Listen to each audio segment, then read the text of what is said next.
Leksiyimiz davamlaştırımız hürmetlik vatandaşım. Leksiyanın mavzusu mındak.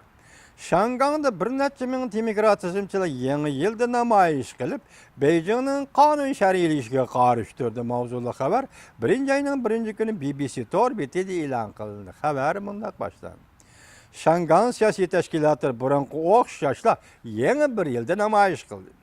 Boshqa yillar o'xshamaydigan bir tarafi shuki, Shangangda adliya mustaqilligi fikr yaqimi to'lqini paydo qilgan mamlakatdek xalq vakillar qurultayining qonun shar'iylashiga qarshi turishni markaz qildi. Bu qatimqi namoyish qonun shar'iylashga qarshi turish. Demak, buni takdir nima? Sening Shangangga qonun bekitib berish, qonun chiqarib berish huquqing yo'q. Çünkü sen bir yani memur rayin deb ayrıldın. Biz fakat sen tüzgen asası kanunun ramkisidir. Ama hatta sen Angliya ile birleşip bizge tüzüp bergen negizli kanunun ramkisi diyeceğimiz. Şimdi ama biz şer'iyliysek negizli kanun Şangang'ın kanunu. Şangang'da kanun çıkarış komiteti kanun şer'iylisi bir yolluk olur. Halk vakiller kurultayının kanun şer'iylisinin zorunluluğu var demekçi bulup otamda kandaş Şanganglıklar. Egilik hukuk halktan kuli de bo'lish kerak shu orasida ma'muriyat hukumati atalmış qonunliq tekshirishni bahona qilib, tekshirilgan 4 nafar kishi va qonun chiqarish komitetiga a'zo bo'lib, sayilni salohiyatini elib etish talab qilingan 4 nafar kishi, jumladan ular Liu Shaoli, Yao Songyan, Liang Guoshun hamda Lo Guanzhong qatorli 4 nafar kishi namoyishga rahbarlik qildi. Demak, bu 4 nafar kishi xalqning saylimidan o'tib, Shangangda qonun chiqarish komitetiga saylangan kishi. Hozir qonun shar'iylash bahonasida Jungoning mamlakatlik qurultayi shundaq yana boshqa bahonalar bilan tekshirish bahonasida bularning salohiyatini, saylangan salohiyatini elib tashlab etmoqchi bo'ldi. Chaqiriq qilg'uvchilardan Yogan mundaq ko'rsatdi. Saqchining namoyish qilish to'g'risida iltimos qilinganda taxminan 50 ming odamning namoyish chiqishi qiyos qilindi, faraz qilindi. Dastlabda 3 ming kishi yetib keldi. Oxiriga kelganda 9150 odam bu qatamga namoyish qatnashdi deb aytdi. Shangang ma'muriyat hukumati namoyishchilarning qonunliq tekshirishni bekor qilish talablariga qonun chiqarish komitetining a'zosi qonunga rioya qilish kerak deb javob berdi. Bu qatimqi namoyishning muhim shuari xalq vakillar qurultayining qonun chiqarishi qarshi turish.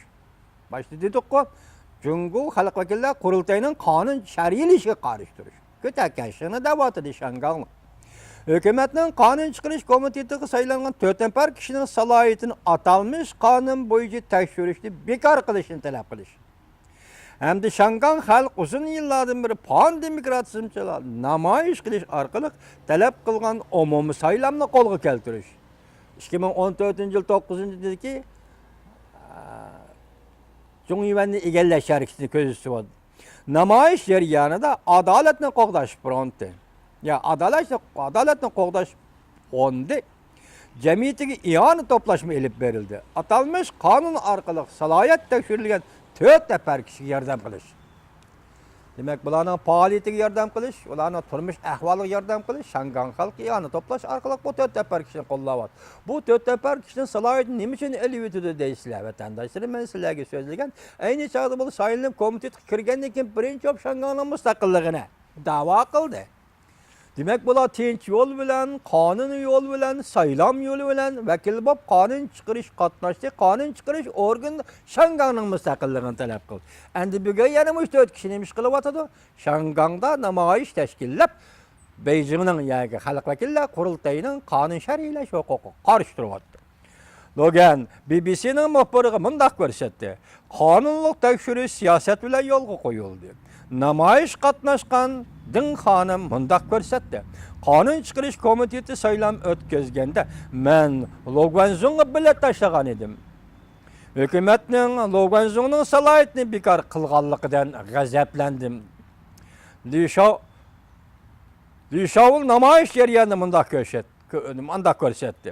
Agar qonun chiqarish komitetining 4 nafar a'zosining salohiyati bekor qilinsa, pan-demokratizmchilar qonun chiqarish komitetiga inkor qilish huquqini yuttirib qo'ydi.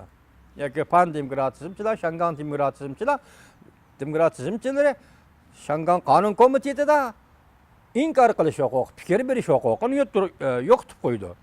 Şunu Şangan halkı koçuğu çıkıp namayiş kılış gerek.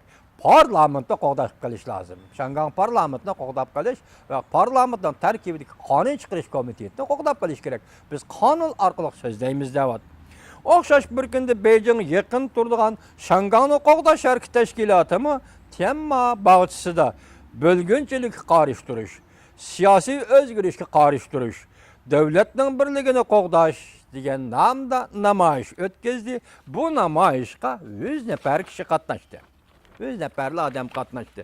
Biz Şangan to'g'risida araliqda nurg'un ishlarni sizlarga so'zlamadik. Masalan, Şanganning eng oxirgi podshosi deylik. Pingdinkang Angliya podshohlik tuzumga.